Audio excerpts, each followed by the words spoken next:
रहा हूँ, कहीं नदी में डूब गया हूँ, कहीं मैं समुद्र में डुबकी लगा रहा हूँ। इस प्रकार से कई प्रकार से हम सपने देखते हैं, लेकिन हम जब आँख हमारी खुलती है तब ये सब नहीं रहता है, हम जहाँ के तहाँ रहते हैं। इसलिए हम जो सपने देखते हैं वे सच नहीं होता है, वह क्षण भंगुर है। ऐसे ही हमारा शरीर जो है क्षण भंगुर है। इस पर हमें विचार करना चाहिए कि यह हमारा जीवन हमें सोचने, समझने और विचार करने के लिए मिला हुआ है। एक बार क्या हुआ, एक राजा जनक जी ने एक स्वप्न देखा। वह स्वप्न देखा कि मैं भिखारी बन गया हूँ और मैं दर बदर की ठोकरें खा रहा हूँ, मुझे कोई खाने के लिए दे नहीं रहा है। कुछ समय के पश्चात वह एक सेठ जी के यहाँ गए और याचना किए कि सेठ जी, मुझे भूख लगी है, कुछ खाने के लिए रोटी दे दो। तो सेठ जी ने कहा कि तुम्हें क्या चाहिए? तो राजा जनक ने कहा कि मुझे भूख लगी है, मुझे रोटी दे दीजिए। तो वह सेठ जी है रोटी ना दे करके उसे 2 लात मार दिया और वह जनक जी है सीढ़ी से लुढ़कते हुए ज़मीन पर गिर गया और उसकी नींद जो है खुल गई और उसका सपना वहीं टूट गया और वह नींद से जाग गया। फिर राजा ने सोचा कि जो मैंने देखा वह सत्य है, कि मैं अभी जो राजा हूँ वह सत्य है। इस पर वह चिंतन मनन करने लगा, लेकिन उसे कोई कोई कोई उसका उत्तर उचित नहीं मिला। तो वह दरबारियों के पास अपना प्रश्न रखा कि जो मैंने स्वप्न देखा वह सत्य है, कि जो अभी मैं हूँ वह सत्य है। कई अनेक विद्वान आए, वहाँ दरबार लगा और उसमें बहुत सारे विद्वान आए, लेकिन कोई उसका समुचित उत्तर नहीं दे पाया। तो राजा जी ने कहा, जो मेरे प्रश्नों का ठीक से उत्तर देगा उसे मैं अपना आधा राज्य दूंगा। तो बड़े बड़े विद्वान आए उसके प्रश्न के उत्तर देने के लिए, लेकिन कोई भी समुचित उसका उत्तर नहीं दे पाया। तो एक दिन क्या हुआ, अष्टवक्र ये बात जाने तो वे राजा जितने भी विद्वान आते थे वे सब नगाड़े बजाते हुए आते थे। तो लोग देखते थे कि ये इतने बड़े विद्वान हैं, शायद इसका प्रश्न के उत्तर का शायद दे देंगे, लेकिन ऐसा कोई विद्वान नहीं हुआ कि राजा जनक के प्रश्न का उत्तर दे सके। और जब ये बात जाने अष्टवक्र जी, तो वो भी अपने राजा के प्रश्न के उत्तर देने के लिए आए और वे ऐसा नगाड़ा बजाते हुए आए कि वहाँ के जितने भी दरबारी थे, विद्वान थे, आश्चर्यचकित हो गए। क्योंकि विद्वान जो है, जैसे एक शास्त्र का ज्ञाता होगा तो एक नगाड़ा बजाता था, लेकिन जब अष्टवक्र जी आए तो अनेकों नगाड़े दोनों हाथों से बजाते हुए आए। तो जो दरबारी थे वे सब उसके स्वागत के लिए खड़े थे कि इतने बड़े विद्वान आ रहे, क्योंकि इतने नगाड़े जो बज रहे हैं। जब वे अंदर प्रवेश किए तो अष्टवक्र को देख करके राजा और वहाँ के जो दरबारी थे वे सब हंसने लगे, जोर जोर से उथल उथल कर हंसने लगे। तो जब सबकी हंसी रुक गई तो अष्टवक्र जी भी जोर जोर से हंसने लगे। तो सब लोग नाराज हो गए कि हम तो इनके शरीर को देख करके हंस रहे हैं, लेकिन ये हमें क्या देख करके हंस रहे हैं। लोगों ने मारो मारो की आवाज़ उठने लगी, क्योंकि वहाँ अनेक विद्वान थे। तो राजा ने सबको शांत करते हुए कहा कि आप लोग शांत हो जाइए, मैं इनसे प्रश्न पूछता हूँ कि ये अष्टवक्र जी क्यों हम पर हंसे। तो राजा ने कहा कि अष्टवक्र जी, आप हमको देख आप क्यों हंसे। तो फिर अष्टवक्र जी ने कहा कि मैं इन चमारों और गिद्धों की जो टोली है उनको देख करके हंसा हूँ। तो जितने भी विद्वान थे और दरबारी थे वे तो क्रोधित हो गए कि ये अष्टवक्र जी हमें चमार और गिद्ध कह रहे हैं। तो राजा ने कहा, आपने ऐसा क्यों कहा। तो अष्टवक्र जी ने कहा, जैसे गन्ना टेढ़ा होता है तो क्या उसकी जिसका स्वाद होता है वो टेढ़ा होता है? वो तो मीठा होता है। और जैसे नदी टेढ़ी मेढ़ी होती है लेकिन उसका पानी मीठा होता है, वो टेढ़ा मेढ़ा नहीं होता है। उसी प्रकार से मेरा जो ज्ञान है वो सत्य है, वो टेढ़ा मेढ़ा नहीं है। भले मेरा शरीर टेढ़ा मेढ़ा है लेकिन मेरा ज्ञान टेढ़ा मेढ़ा नहीं है। मैं देखा हूँ ये विद्वानों की टोली में जो बैठे हैं वो मेरे चाम को देख करके हंसे, ये चमा नहीं है तो क्या है। और जो मेरे मांस को परख कर रहे हैं कि ये टेढ़ा मेढ़ा है तो ये गिद्ध नहीं है तो क्या है। तब राजा शांत हुए और सभी लोग दरबारी जो बैठे थे वे भी शांत हो गए। सचमुच जो ज्ञान होता है वो टेढ़ा मेढ़ा नहीं होता है, वो तो सत्य होता है। तब राजा जनक ने प्रश्न किए कि मुनिवर ये बताइए कि जो मैं स्वप्न देखा हूँ कि मैं एक भिखारी हूँ और मैं वो सत्य है कि जो मैं अभी जो राजापन हूँ, जो अभी राजा हूँ वो सत्य है। तब अष्टावक्र जी ने कहा ना तो वो सत्य है और ना तो ये सत्य है, क्योंकि यह चेतन है, आत्मा है, वही सत्य है।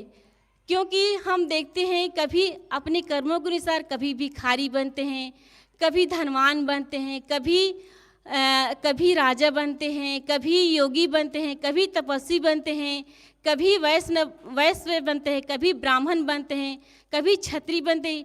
ये सब कर्मों के अनुसार बनते हैं, लेकिन हमारा चेतन आत्मा तो सत्य है, वे कभी बदलता नहीं है।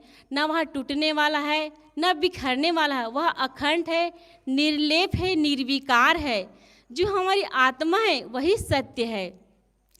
तब राजा को ज्ञात हुआ कि सचमुच में यही मेरे गुरु बनाने के लायक है, और कहा कि हे मुनिवर, मैं आपको अपना आधा राज्य देता हूँ। तब अष्टावक्र ने कहा कि तुम मुझे फिर, मैं जो ज्ञानी होता है वह किसी राज्य के प्रलोभन में नहीं पड़ता, वह तो अपने सदैव ज्ञान में निमग्न रहता है। उन्हें ना तो किसी के धन से मतलब, न किसी की दौलत से मतलब, वे तो अपने ज्ञान में, अपनी आत्मा में सदैव रमता रहता है। जो इस बात को जान लेता है वही अपने जीवन में सुख और शांतिपूर्वक जीवन जीता है। जैसे जो बच्चा होता है जब जन्म लेता है तो वह शुद्ध बुद्ध निर्विकार रहते, उसके अंदर कोई वासना, कोई कामना, कोई चाहना नहीं रहती है। लेकिन जैसे जैसे वह बड़ा होता जाता है उसके अंदर कामनाएं हैं, चाहनाएं हैं, ये बढ़ती जाती है। कहीं वो पुत्र में मोह करता है, तो कहीं परिवार में मोह करता है, तो कहीं पत्नी में मोह करता है, तो कहीं वो पड़ोसियों में मोह करता है। लेकिन जो बच्चा होता है उसका मैल निर्मल होता है, उसका जीवन जो है बेदाग होता है।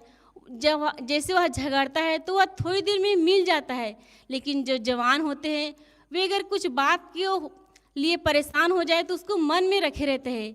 इसलिए हम अपने जीवन को समझें कि हमें यह मानव जीवन मिला हुआ है, उसका हम सही उपयोग करें। सद्गुरु कहते हैं, सपने सोया मानवा खोले जो देखे नैन।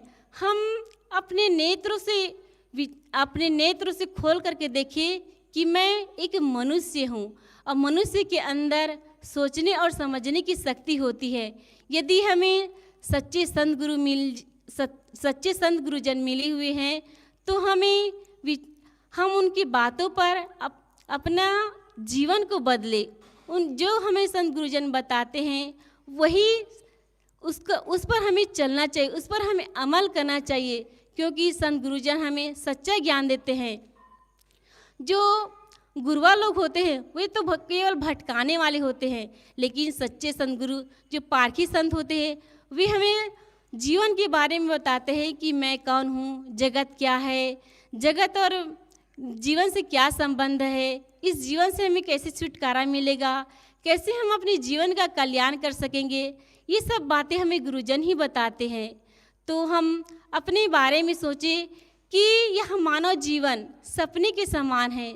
सपना जो है टूटकर बिखर जाता है, वैसे ही यह मानव जीवन कब विनश जाए इसका हमें कोई ठिकाना नहीं है। इसलिए हम अपने मानव जीवन की सार्थकता को समझें और अपने जीवन का कल्याण करें। हमारा जीवन कितना अनमोल है इसका हम ही जानते हैं।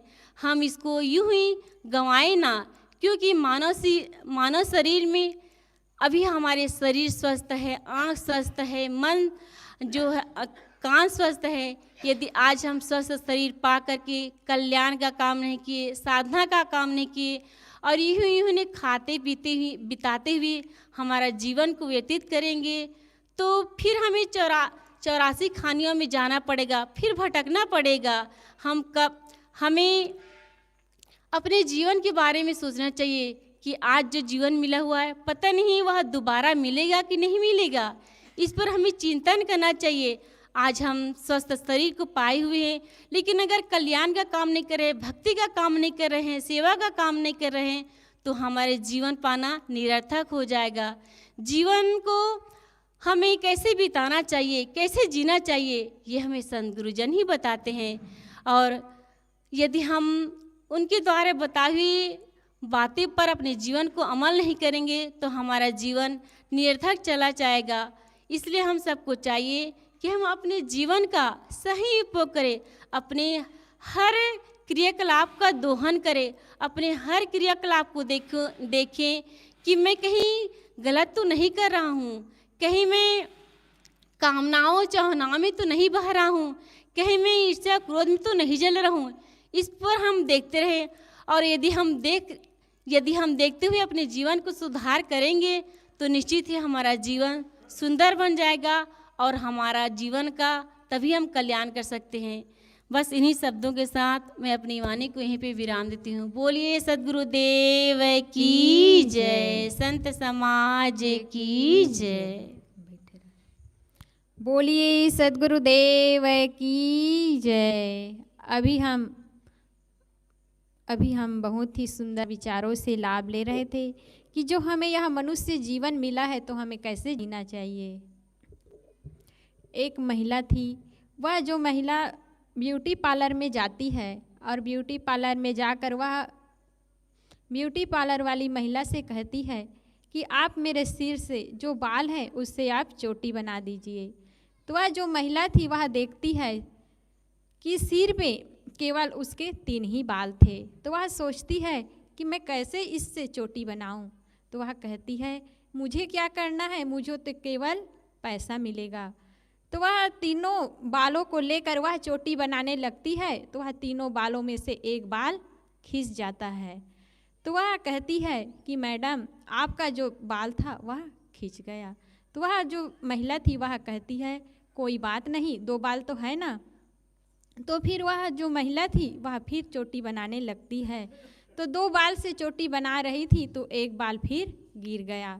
तो वह महिला कहती है कि सॉरी मैडम, आपका जो 2 बाल बचा था ना वो भी बाल गिर गया। तो वह महिला कहती है कि कोई बात नहीं, मैं इस बाल को ना खुले रख लूँगी, क्योंकि आपका जो चार्जर लगा है ना उसको मैं देती हूँ। इसी प्रकार हम मनुष्य जीवन में जो हर परिस्थिति और सुख दुख में अगर हम सुख और प्रसन्नता से जीवन जीने लग जाएं तो यह हमारा मानव जीवन सफल हो जाएगा। कितने ही सुख और दुख परिस्थिति आती है, परंतु उस परिस्थिति में हम सुख और प्रसन्नता निकाल लें तो हमारा यह मानव जीवन सार्थक हो जाएगा। आइए इन्हीं विचारों की कड़ी को मैं आगे बढ़ाते हुए परम पूजनीय श्री साहेब जी से निवेदन करती हूँ, प्रार्थना करती हूँ कि आप अपने अमृतमय विचारों से हम सबको कृतार्थ करने की महान कृपा करें। बोलिए सद्गुरुदेव की जय।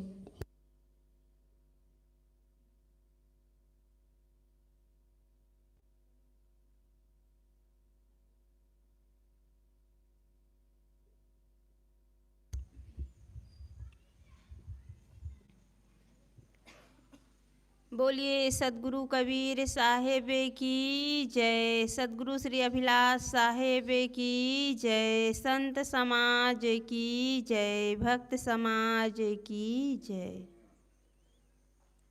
ध्यान मूलम गुरुर्मूर्ति, पूजा मूलम गुरुपदम, मंत्र मूलम गुरुर्वाक्यम, मोक्षमूलं गुरुकृपा। गुरुर्देवो गुरुर्धर्मो गुरुर्निष्ठा परं तपः। गुरु परतरं नास्ति नास्ति तत्त्वं गुरु परम।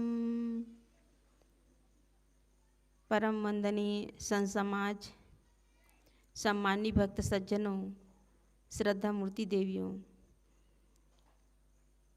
आप लोगों के समक्ष सदगुरु कबीर साहब जी की एक साखी के आधार पर मैं अपना विचार रख रही हूँ।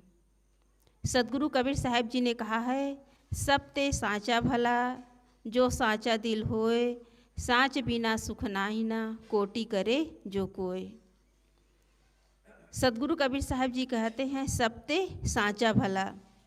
सत्य जो है वो सबसे भली वस्तु है, और जिसके हृदय में सत्य की प्रतिष्ठा हो जाती है उसका जीवन सुख से परिपूर्ण हो जाता है, और वो सुख कहीं और मिलने वाला नहीं है।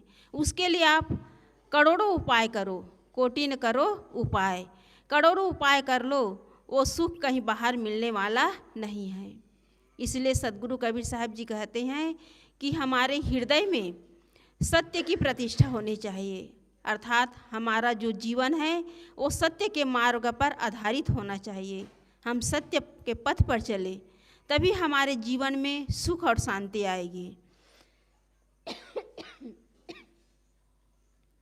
लेकिन लोगों के अंदर यही धारणा है कि जीवन बिना झूठ बोले नहीं चल सकता। लोगों के अंदर क्या धारणा है कि जीवन जो है बिना झूठ बोले नहीं चल सकता। व्यापारी लोग कहते ही हैं कि जो धंधा व्यापार है बिना झूठ के चलने वाला नहीं है, और लोग जो है झूठ बोल बोल करके अपना धंधा व्यापार चलाते हैं, पैसा कमाते हैं, लेकिन वे मानसिक रूप से अशांत ही रहते हैं। उसके जीवन में शांति नहीं रहती, क्योंकि उनका जीवन झूठ पर आधारित है। सुबह से लेकर शाम तक ग्राहक आते हैं, उनके साथ वे ईमानदारी पूर्वक बर्ताव नहीं करते। कीमत तो सही लेंगे, लेकिन सामान सही ढंग से नहीं देंगे। चाहे वह कोई भी व्यापारी हो, कपड़े की दुकान पे चले जाओ तो जब कपड़े की नाप करते हैं सेठ लोग, तो मीटर को पीछे तरफ खिसका देते हैं, आगे नहीं बढ़ाते। तो इस तरह लोग ठगने का ही काम करते हैं। यदि हम जीवन में ठगने का काम करते हैं तो एक दिन हमें भी ठगाना पड़ेगा। सदगुरु कबीर साहब जी ने कहा है कि आप ठगे सुख होत है और ठगे दुख होए।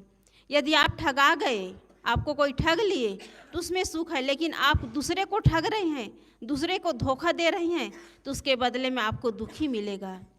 इसलिए जीवन व्यापार फायदे में तभी होगा जब हमारे अंदर ईमानदारी हो। जो धोखा देने का काम करता है, ठगने का काम करता है, झूठ बोलता है, गलत व्यवहार करता है, जीवन के हर कदम पे लोगों के साथ नकली व्यवहार करता है, उसका जीवन हमेशा दुखों पर आधारित होता है। वो विश्वास पात्र नहीं होता, अपना विश्वास खो देता है।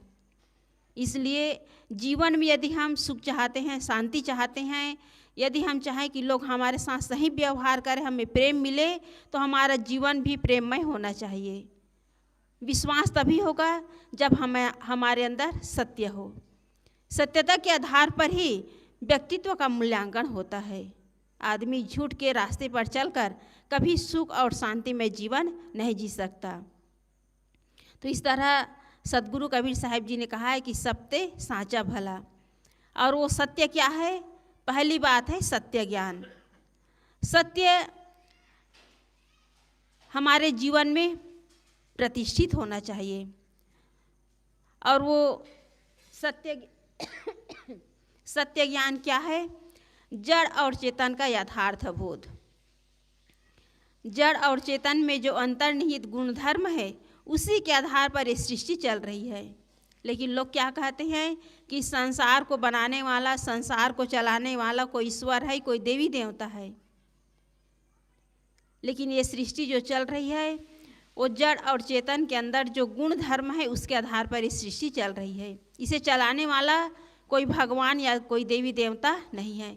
चलाने वाला यदि कोई होता तो अभी गुजरात में और राजस्थान में इतना बवंडर आया है, इतना चक्रवाती तूफान आया है, उसे भगवान रोक देते। तूफान कहाँ से शुरू हुआ है? अरब सागर, गुजरात के सौराष्ट्र क्षेत्र से। और वहाँ इतना मतलब तबाही हुआ है, इतनी तबाही हुई है कि जन धन की बहुत हानि हुई है, बहुत नुकसान हुआ है। जहाँ पर लोग जो है हजारों की संख्या में उस भेंट द्वारका में दर्शन के लिए जाते हैं।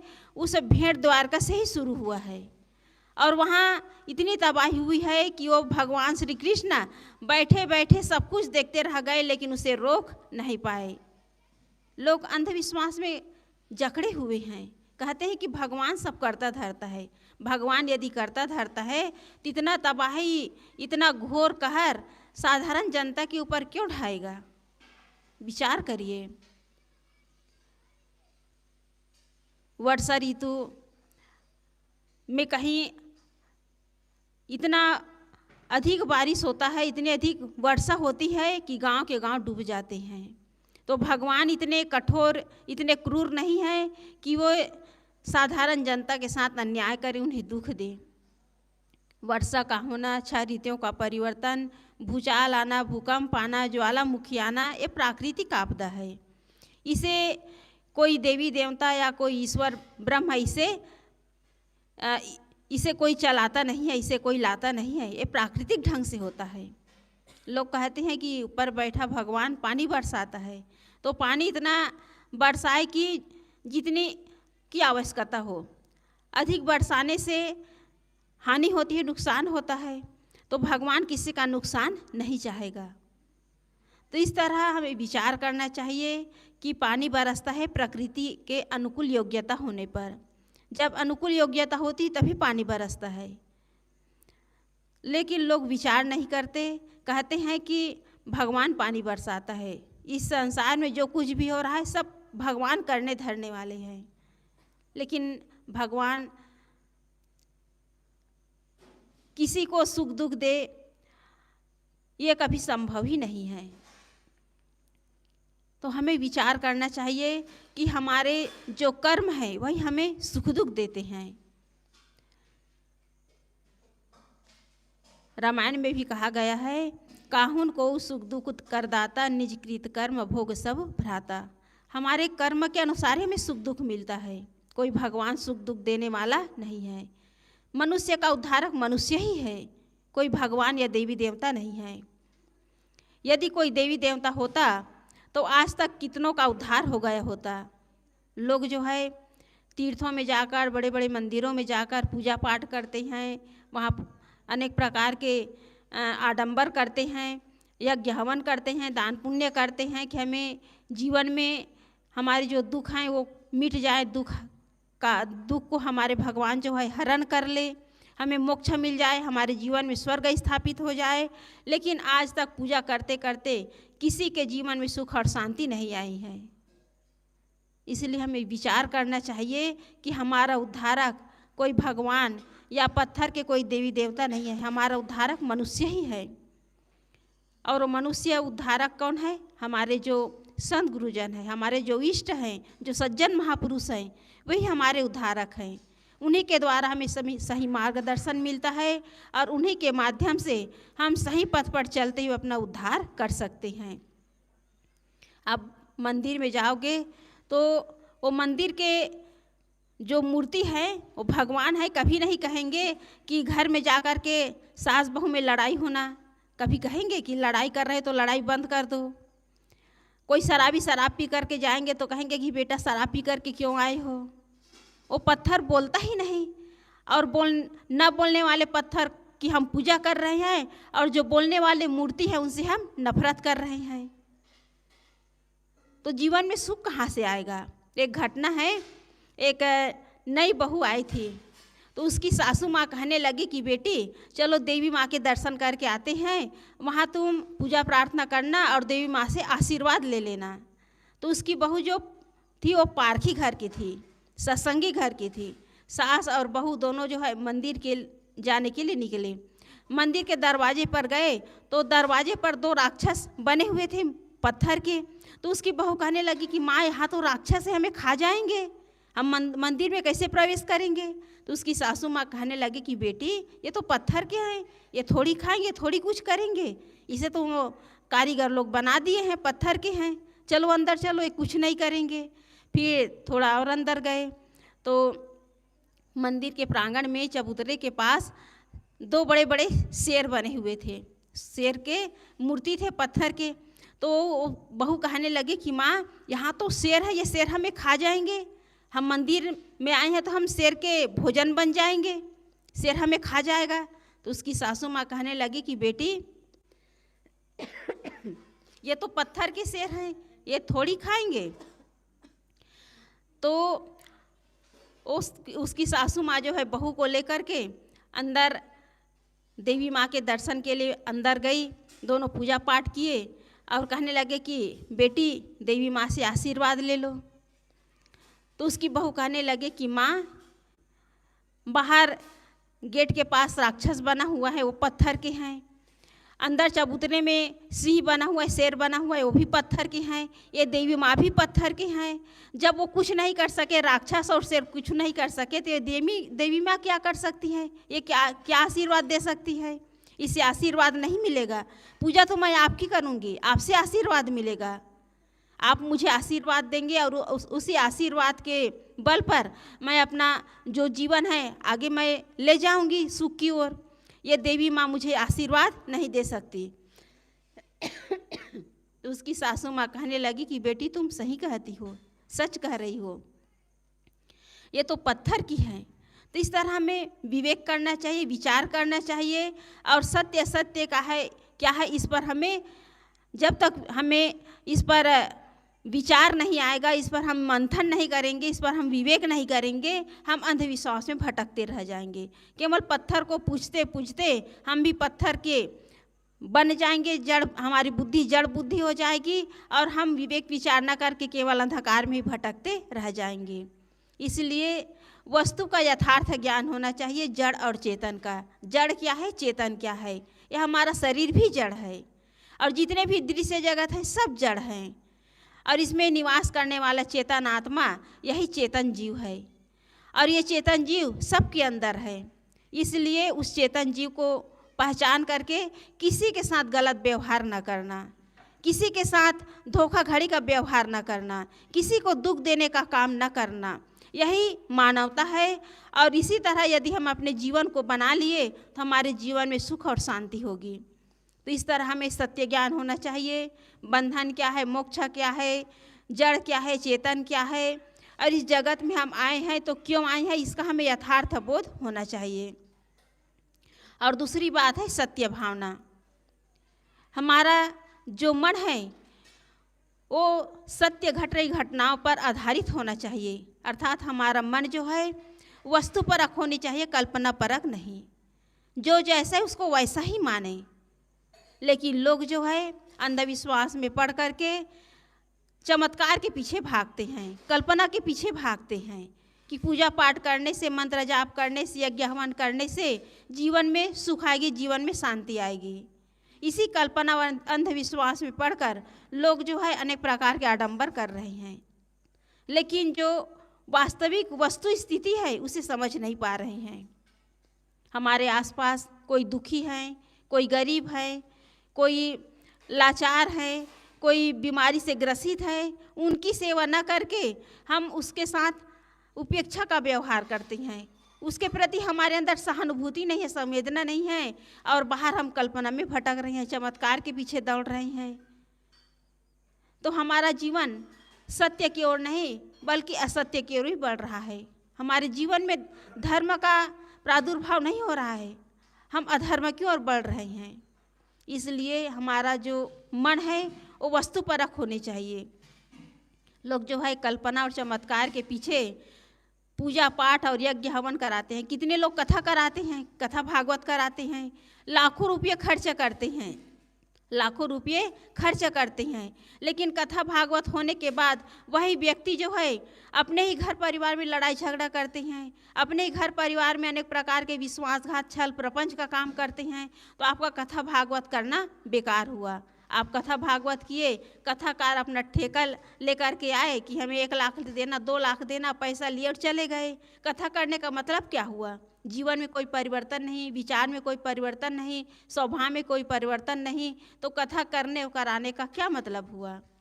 इसलिए हम बाहरी आडंबरों को छोड़कर जो वास्तविकता है उसे हम समझे, वास्तविकता के धरातल पर आएँ। किसको ज़रूरत है, क्या ज़रूरत है, और उसके अनुसार यदि हम किसी की ज़रूरत को पूरा करते हैं, किसी का सेवा और सहयोग करते हैं, तो यही जीवन की सबसे बड़ी उपलब्धि है। लेकिन लोग समझ नहीं पाते, केवल चमत्कार और अंधविश्वास में उलझे हुए हैं। एक बार क्या हुआ, एक धनी व्यक्ति था, उसने विचार किया कि मैं अपने घर में सत्यनारायण की कथा कराऊंगा। लोगों के अंदर धारणा है कि कथा कराने से, पूजा पाठ कराने से घर की शुद्धि होती है, घर में एक अच्छा माहौल बनता है, घर पवित्र होता है। लेकिन पूजा पाठ करने से, यज्ञ हवन करने से, कथा कीर्तन करने से घर पवित्र नहीं होता। घर पवित्र होता है हमारे सुंदर व्यवहार से, सुंदर आचरण से। इधर कथा करा रही हैं, सत्यनारायण का कथा करा रही हैं, और दूसरे दिन घर में विवाद, लड़ाई झगड़ा और मन में अनेक प्रकार के प्रपंच, तो कथा कराने का कोई मतलब नहीं है। तो व्यक्ति जो है विचार किए कि घर की शुद्धि होगी तो कुछ सत्यनारायण की कथा करा ले। पंडित जी के पास गए, पंडित जी लिस्ट बना कर के दिए कि पूजा पाठ में ये सामान लगेगा, अमुक अमुक सामान लगेगा, और विदाई में भी इतना सामान लगेगा। वो व्यक्ति जो है सामान खरीद के आया। जब शाम को घर आया तो कोर्ट से नोटिस आया था कि जिस दिन पूजा की तिथि निर्धारित की थी उस दिन उसे पेशी में जाना था, और कोर्ट से कागज़ आया था कि पेशी में यदि हाजिर नहीं होगे तो पेशी में हाजिर नहीं होगे तो वारंट का कागज़ आ जाएगा, तुम्हारे लिए वारंट का कागज़ आ जाएगा। तो वह व्यक्ति परेशान हो गया, पेशी में नहीं जाऊंगा तो वारंट का कागज़ आ जाएगा, फिर तो और परेशानी होगी। तो उसने विचार किया कि मैं मित्रों को, अपने सगे संबंधियों को, पड़ोसियों को, गांव वालों को आमंत्रित कर दिया हूँ, तो वे लोग आएंगे, और घर परिवार वालों को समझा दिए कि उसे भोजन खिलाना है, कथा कीर्तन कराना है, और अपने बेटे को कह दिया कि बेटा पंडित जी आए तो जो जो कहे वो करते जाना। पंडित जी आए और जो जो जैसे जैसे करने को कहे तुम करते जाना। वो व्यक्ति जो है कोर्ट चला गया पेशी में। पंडित जी आए, चौका पोतवाए, फिर कलश जला करके अपना जो पोथी पत्रा निकाले और अपने भगवान जी को दूध से, गंगा जल से स्नान करा करके पूजा पाठ प्रारंभ किए। पूजा पाठ प्रारंभ किए तो सबसे पहले पंडित जी जो है उस बालक को कहे कि बालक जाओ गौ माता का गोबर ले आओ। वो बालक जो है दोना लेकर के गया और गौ माता के गोबर ले आए। फिर पंडित जी ने कहा कि बेटा इस गोबर से गौरी और गणेश बनाओ। गौरी और गणेश बनाए। फिर कहे कि इसे वस्त्र धारण कराओ। रूबी को हल्दी में भिंगा करके उसका वस्त्र धारण कराते हैं, वस्त्र धारण कराओ। फिर कहे कि जल आचमन करो। फिर पंडित जी कहने लगे कि इसे टीका लगाओ। फिर पंडित जी कहने लगे कि इसमें चावल टीको। फिर पंडित जी उस बालक को कहने लगे कि इसमें 501 रुपया चढ़ाओ। वो बालक वैसे वैसे करता गया। फिर पूजा का काम संपन्न हुआ। पंडित जी भोजन प्रसाद किए और उसे कथा भागवत में जितने भी लोग शामिल थे सबको भोजन प्रसाद खिलाए। पंडित जी भोजन करके बैठे हुए थे, बिस्तर लगाए थे, उसमें थोड़ा लेट गए और उस बालक को बुलाकर कहने लगे कि बेटा मैं भोजन थोड़ा ज़्यादा कर लिया हूँ, चलने में असुविधा हो रही है, तो थोड़ा गुड़ ले आओ। कहते हैं कि भोजन के बाद गुड़ खाने से भोजन पच जाता है। तो पंडित जी उस बालक को कहने लगे कि बेटा थोड़ा सा गुड़ ले आओ, चलने में असुविधा हो रही है, भोजन थोड़ा ज़्यादा हो गया है। तो बालक जो है दोना उठाए और ले आए। क्या ले आए? गोबर ले आए और कहने लगे कि पंडित जी लो ये गुड़ है। तो कहने लगे, पंडित जी कहने लगे कि बेटा ये तो गुड़ नहीं, ये तो गोबर है। तो कहने लगी कि नहीं पंडित जी, ये गोबर नहीं, ये गुड़ है, आपको मानना पड़ेगा। अभी आप इस गोबर से गौरी और गणेश बनाएं, भगवान बनाएं, और आप इसका पूजा पाठ करवाए हैं, इसमें अनेक टंडखंड करवाए हैं। जब ये गोबर जो है गौरी और गणेश बन सकता है तो ये गुड़ भी बन सकता है, आपको मानना पड़ेगा। पंडित जी ने कहा कि यहाँ काम बनने वाला नहीं है। वो अपना पोथी पत्र उठाए और वहाँ से निकल पड़े। तो इस तरह हमें विचार करना चाहिए कि पूजा किसकी करनी है। पूजा हमें चेतन देव की करनी है। घर में माता पिता है, संत गुरुजन हैं, हमारे जो पूज्य हैं, उनकी पूजा करें। भगवान की पूजा करना यही असली पूजा है। जो हमारे आसपास चेतन प्राणी हैं, उनकी पूजा करना यही असली पूजा है। और उस असली पूजा को हम छोड़ करके हम नकली पूजा कर रहे हैं। तो इस तरह आदमी जो है विवेक नहीं कर पाता, विचार नहीं कर पाता, और अब कल्पना में, चमत्कार में भटकते रहते हैं। इसलिए हमें वास्तविकता को समझनी चाहिए कि हम सेवा कहाँ करें, सहयोग कहाँ करें, कहाँ ज़रूरत है, किसको हम अपना सहयोग प्रदान करें। एक घटना है कि एक पोस्टमैन जो है शाम को वो चिट्ठी बांटने के लिए निकल पड़ा। तो एक घर में मनी आर्डर आया हुआ था, नए पते में मनी आर्डर आया हुआ था। तो पोस्टमैन जो है पता करते करते उस घर में पहुंचा, दरवाज़ा खटखटाया, कहने लगा कि तुम्हारे नाम का मनी आर्डर है, ऐसे ले जाओ और मुझे और जगह जाना है। तो अंदर से आवाज़ आई कि काका जी रुकिए, मैं आ रही हूँ। अब 5 मिनट हो गया, 10 मिनट हो गया। अब पोस्टमैन परेशान हो गए, मुझे तो और कई जगह जाना है, मैं यहाँ कब तक खड़ा रहूँगा। फिर वो चिल्लाने लगे कि मुझे एक घर नहीं कई घर जाना है, मेरे पास बहुत सारे कागज़ हैं, चिट्ठी पत्री है, कई जगह बांटना है, मैं यहाँ खड़ी तो थोड़ी रहूँगा। वो चिल्लाने लगे, गुस्सा करने लगे। थोड़ी देर बाद एक लड़की दरवाज़ा खोलती है, दोनों पैर से अपाहिज। पोस्टमैन को बड़ा पश्चाताप हुआ, मैं बेकार में गुस्सा किया, ये बेचारी लाचार है, बेबस है, अपाहिज है, इनके ऊपर मैंने क्रोध करके गुस्सा करके अच्छा नहीं किया। उसे बहुत पश्चाताप हुआ। 2-3 माह बाद उसी पते पर फिर मनी आर्डर आया और वो पोस्टमैन जो है उस घर में ले जा कर के मनी आर्डर उसे दरवाजे के नीचे डालने लगा। कहने लगा कि बेटी तुम्हें बाहर आने की ज़रूरत नहीं है, मैं मनी आर्डर दरवाजे के नीचे डाल रहा हूँ, तुम आ कर के उठा लेना। तो कहने लगी, अंदर से वो बच्ची कहने लगी कि काका जी रुकिए, मैं आ रही हूँ, बस 2 मिनट रुकिए।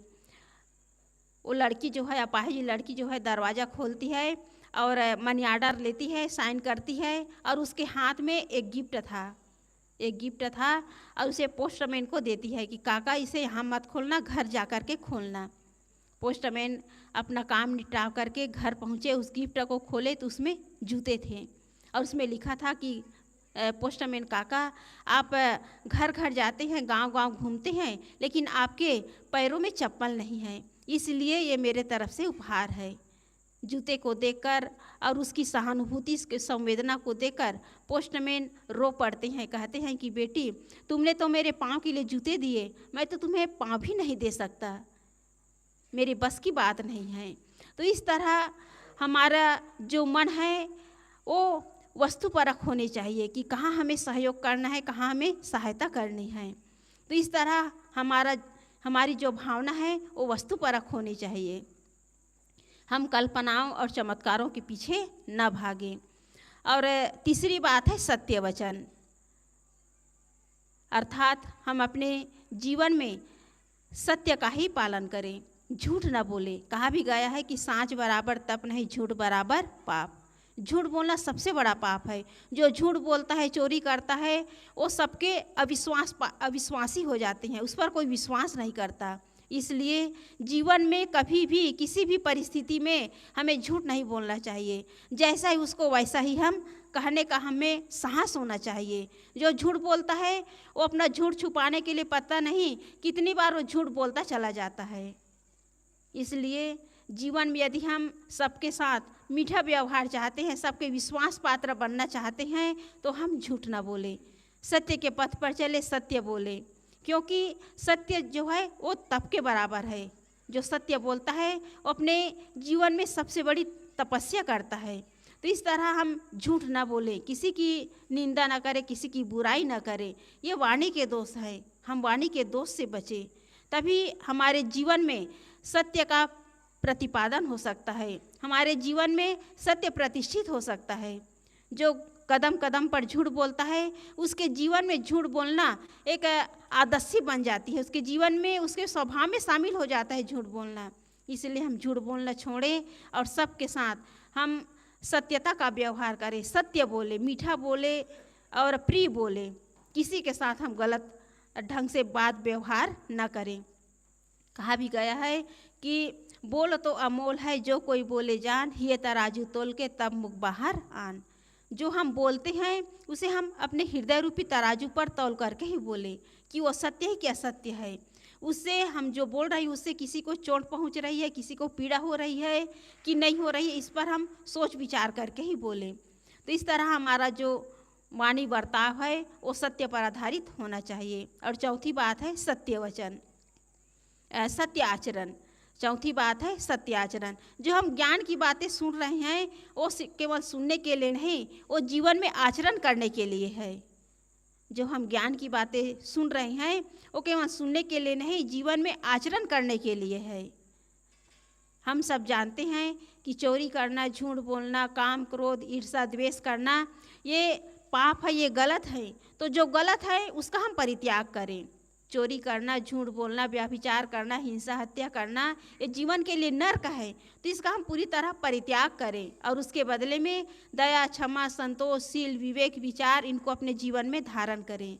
तभी हमारा जीवन जो है स्वर्गमय बन सकता है। लेकिन लोग जो है अपने जीवन में केवल झूठ को ही श्रेय देते हैं, झूठ के आधार पर ही अपना जीवन व्यापार चलाते हैं। बाजार में जाओ तो ओरिजिनल चीज़ नहीं मिलेगा, किराना के दुकान पे जाओ तो वहाँ ओरिजिनल चीज़ नहीं मिलेगा, वो डुप्लीकेट ही रहेगा, उसमें मिलावटबाजी ही रहेगी।